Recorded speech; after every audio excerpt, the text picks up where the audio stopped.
Good afternoon, friends. This is Shubha Lakshmi from Ladybird Environmental Consulting.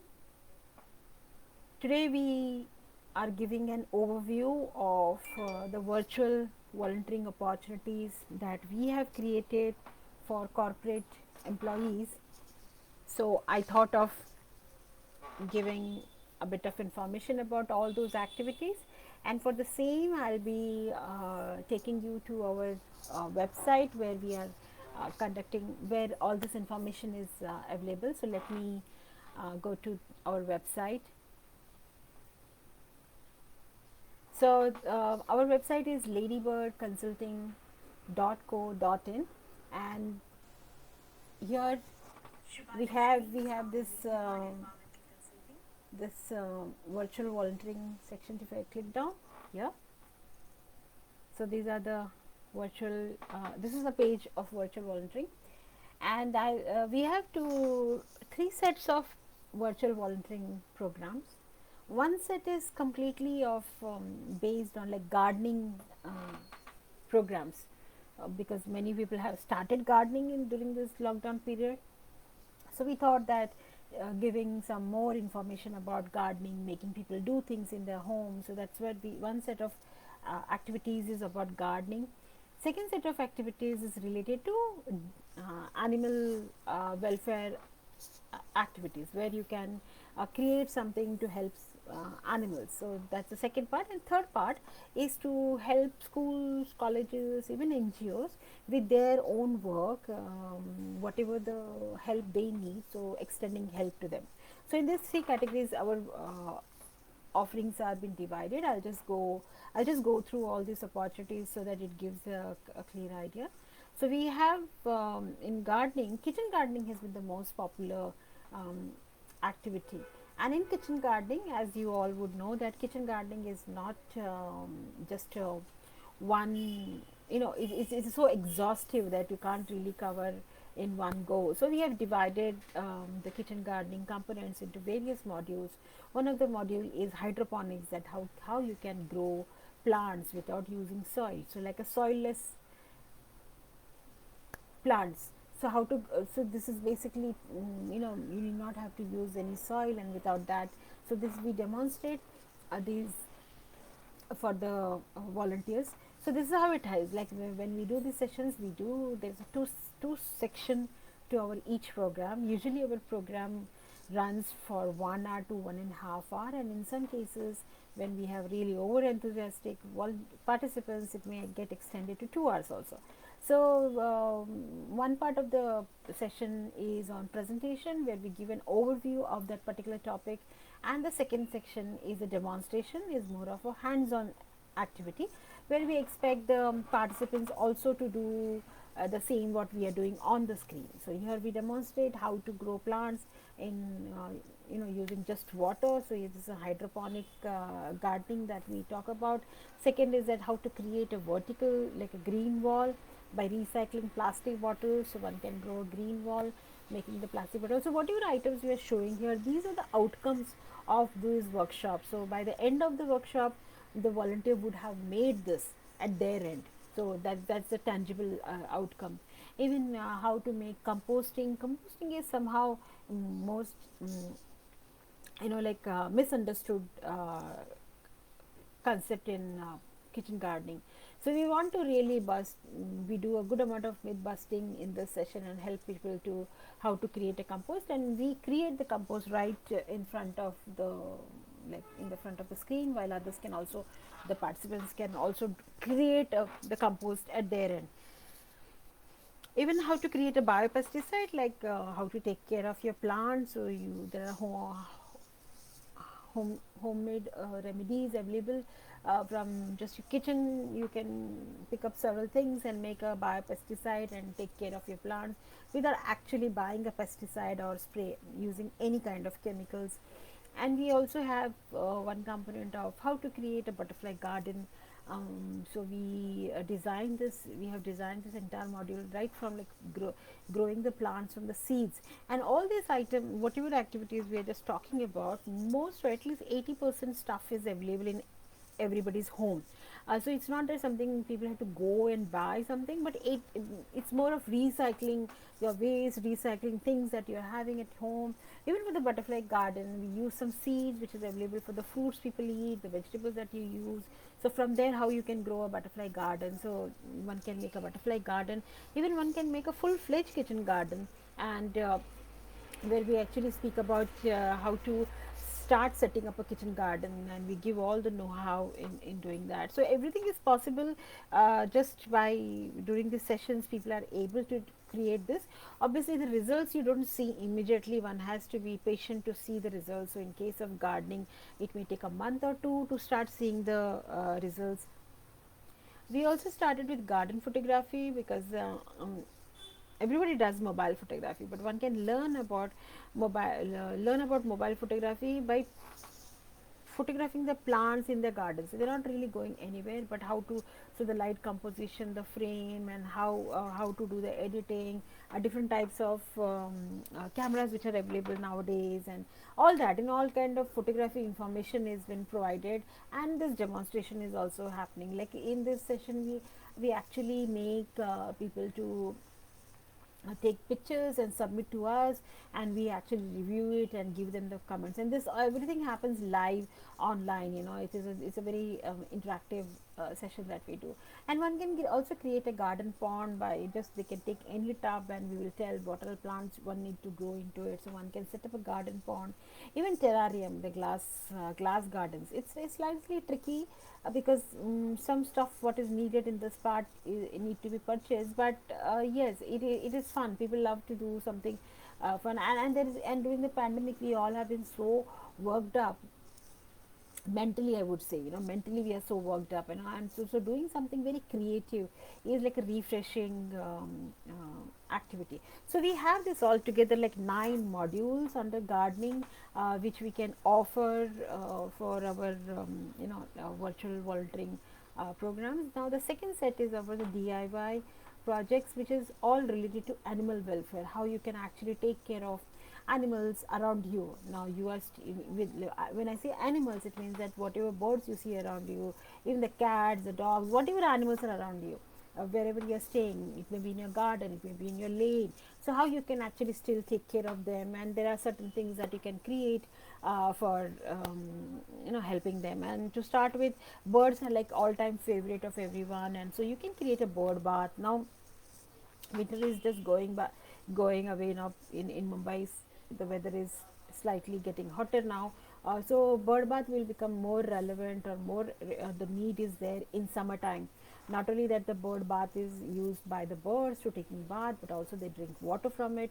So you can provide a bird bath during the summertime for it. Then how to go, now all these things what we are going to share, it is something easily available online. So there is no rocket science that we are talking about here. What we are doing is that we are just facilitating a process. We may help people to do this, and we just facilitate the process, and that's what our role would be. So a bird bath is there. There's a bird feeder. One can make a bird feeder also. Winter and summer, these are the months when birds don't have enough to eat outside. So you can create bird feeders, as well as install it in your garden, so that you support the local bird life through the small activity. You can also prepare bee homes for your gardens, because everybody wants to have fruits in the garden, but nobody wants bees in the garden. But without bees we won't get the fruits. So there's a small price we have to pay. Not so there is no price actually, just that people feel that bees are going to come and bite us, sting us, as if they don't have anything else to do. So that's not the case. Bees don't just, the moment they see you, they don't come and bite. They have better things to do. So don't be wary of bees. Even if you create a bee home like this, you don't worry that the bees will start coming to your home. You already created a home for them, so they will stay there only. Yeah, so it's providing shelter for them. So what we are doing is that providing shelter, because it's all meant for urban setup. So we are all in cities. It's almost concrete jungle around us. So having such small shelters for animals will create small pockets of sanctuaries for them. So it's just giving small space to live, to accommodate with us. You can also make a bird home and you can see the materials what have been used. They're all there. There is no very flashy materials, very jazzy materials that we are asking you to use. We're just using an oil can, plastic bottles, everything that you can reuse from your home. We are just asking you to use that. So here you can create a bird home, and again you can install it in your garden. So birds actually nest, like birds such as sparrows, menas, bulbuls, not bulbuls, maybe menas and sparrows are the one who, and even parakeets, they can come and nest in such structures. And if you're lucky, if you're in a place where you get to see squirrels also around you, like I stay in a place I don't see a squirrel, because squirrels need a connected tree canopies. So if you are somewhere surrounded by greenery, then I'm sure the squirrels will be there, and they also need large trees. So if you are that lucky person, then I think you can create a squirrel feeder also and install it in your garden or in the locality where the, or on the tree where the squirrels are seen. So it is just a small service you're giving. You're just trying to feed them, give them the food, and all that, what is to be fed, what all materials required, is all the information will be sharing during our session. You'll be surprised that you can also make a frog home. This is only possible if you have a garden and you have some pond created. If you have created a pond, you might attract frogs, and frogs will like to stay.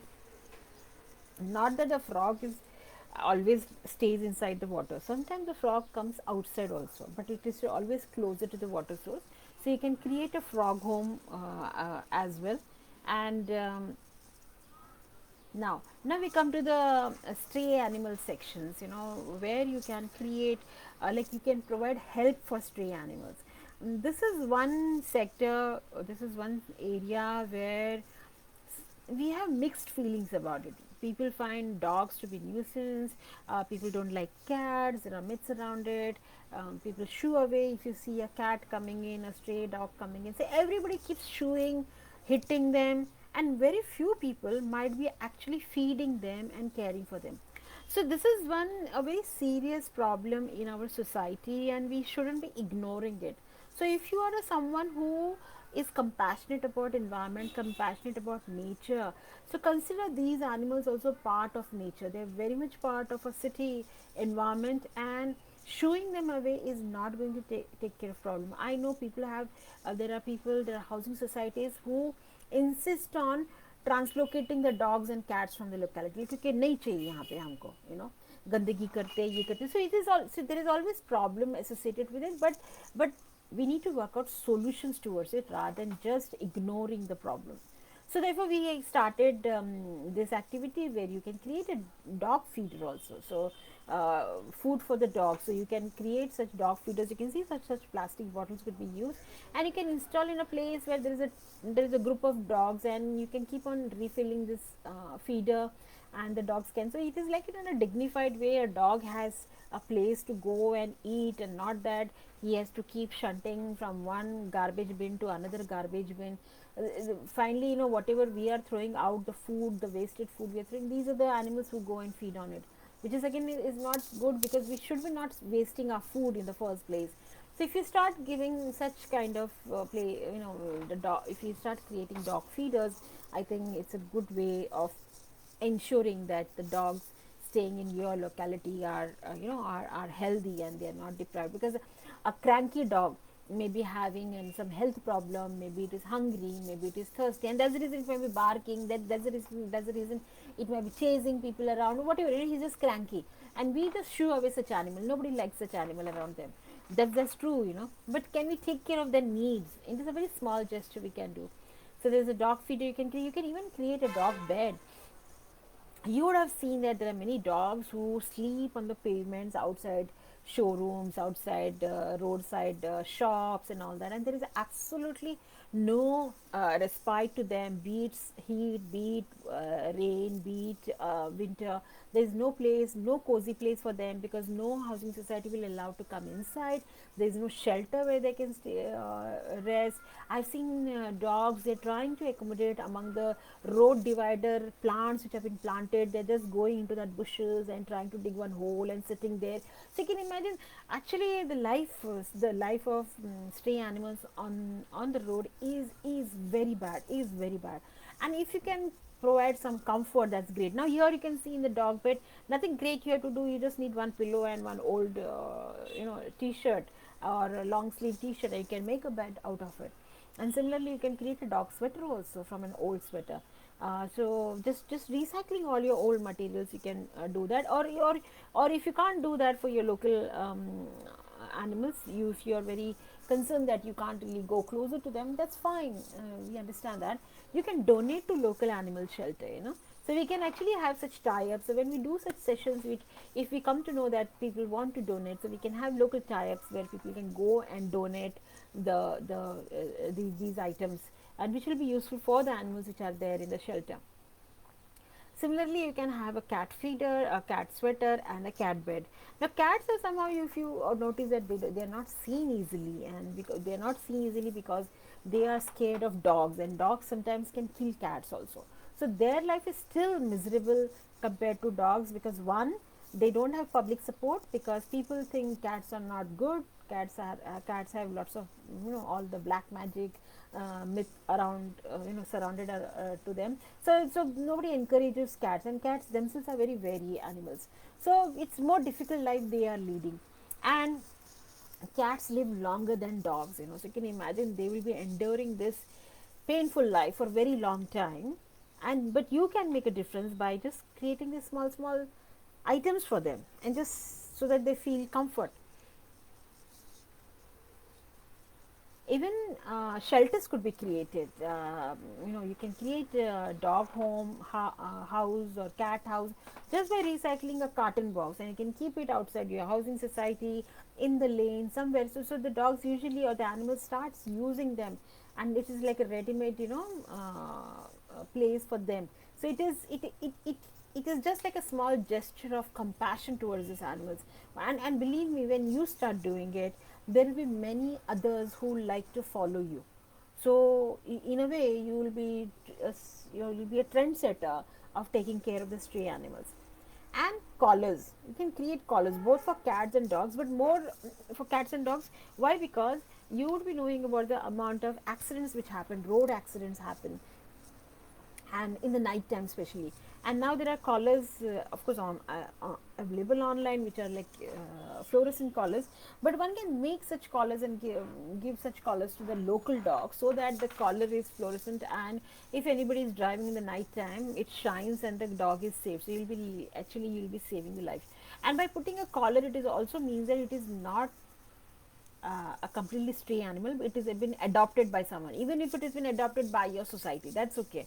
It's not staying with you, but still, so it gives an identity to the animal, and I feel there is some respect to that animal. Then I don't think so if someone sees a animal with a collar, will shoo away. They always still think that somebody is taking care of it.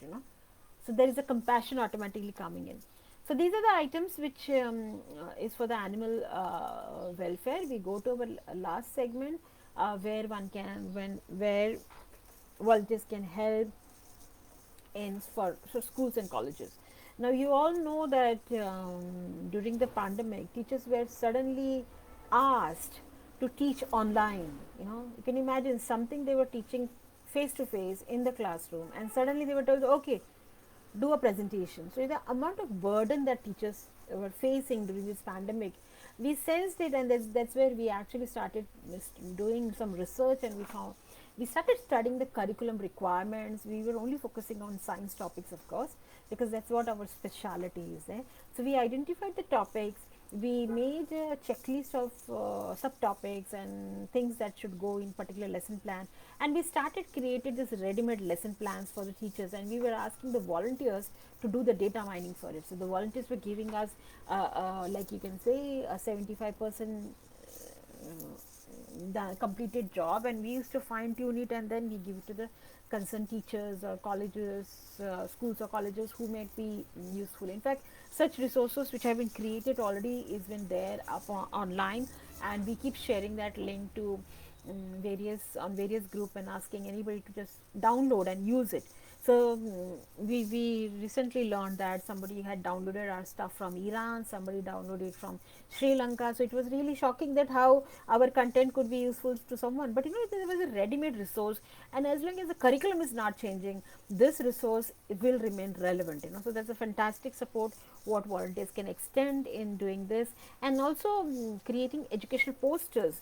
So you can create posters which are curriculum based again, and like this is a herbarium making, giving these charts to the local schools, because that's a resource, and it will be, if you have any school, maybe some DMC, so maybe a government school or some NGO school, they will really appreciate this. And we, because we are the technical people in this field, we can really advise on how best this product should be, so that the school gets a really good resource.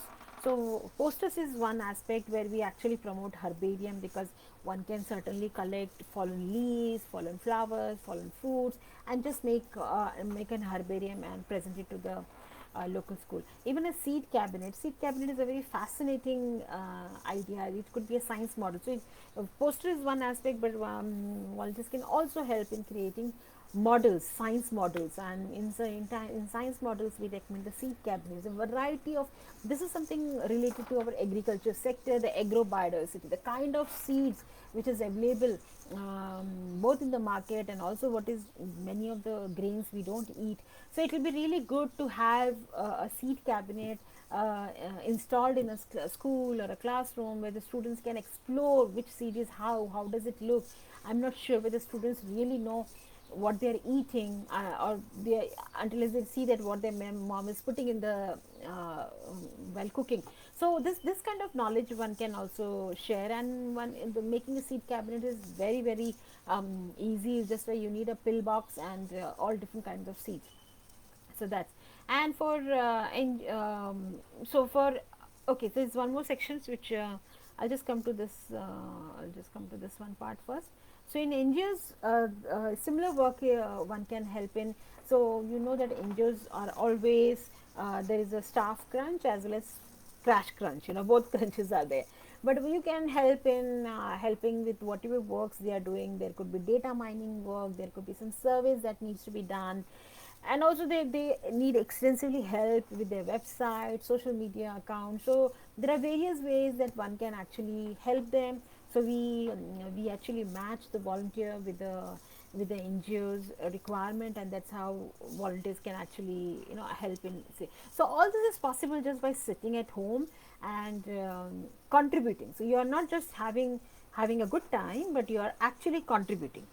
But if you want to have a good time and you want a break from the routine, what is happening, the new normal, so we also designed virtual nature tours. Now, since employee volunteering is all about volunteering, so all the items which we discussed earlier are related to volunteering. It is like a social good. It is for a cause that you're working. But virtual nature tour is purely your own entertainment, I would say. But of course, not only your entertainment, you can share this knowledge with schools and colleges, then it becomes a social cause also.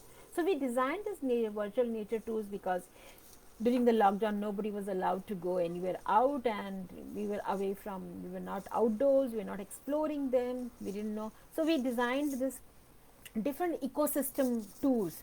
So one is a marine walk. So there's a beach in Mumbai called Chimbai Beach. So we do a shore walk, virtual one, which people can enjoy to see what is there. Even we have a deep sea dive tour, where the person who has done this, he actually takes you through that entire experience. And even butterfly watching in Arunachal Pradesh, that's another experience. Then doing mangrove watch in Navi Mumbai, so exploring about mangroves, exploring about the lakes. This lake is in Hyderabad, where we had actually done a project, and also a forest area. This is in Bangalore called the Jarak Bande Tree Park. There also, so we have designed this virtual tour, and of course we can have more customized virtual tours also. If someone says that we need so and so destination tour, we can design that. But this was purely we wanted as a diversion from the usual work. So if you want to keep your employees engaged and you want to give them some kind of break, so taking them on a virtual tour will be a very good way and very refreshing. So that is pretty much which I wanted to share in this session, where we wanted to talk about what kind of opportunities are available for corporate employees. And if you are interested, you can go to our site, that is ladybirdenvironmentalconsulting.co.in. I'll be typing out the in the comment section, and you can contact us, and we'll be happy to conduct any of such sessions for your employees.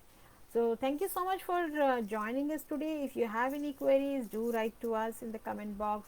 We will come back to you, and if you want to refer this to somebody else, you can please share this link to the concerned people so that they also get to know about these offerings. Because I must say that these are the offerings we are very unique to us, because we have been one who've been designing all this. Not many people I have heard who have been doing such kind of work. So it's very much our own innovation that happened because of the pandemic. So thank you so much, friends. Thank you for joining us, and we will be doing some more such sessions with our other offerings. That's all for today. Thank you.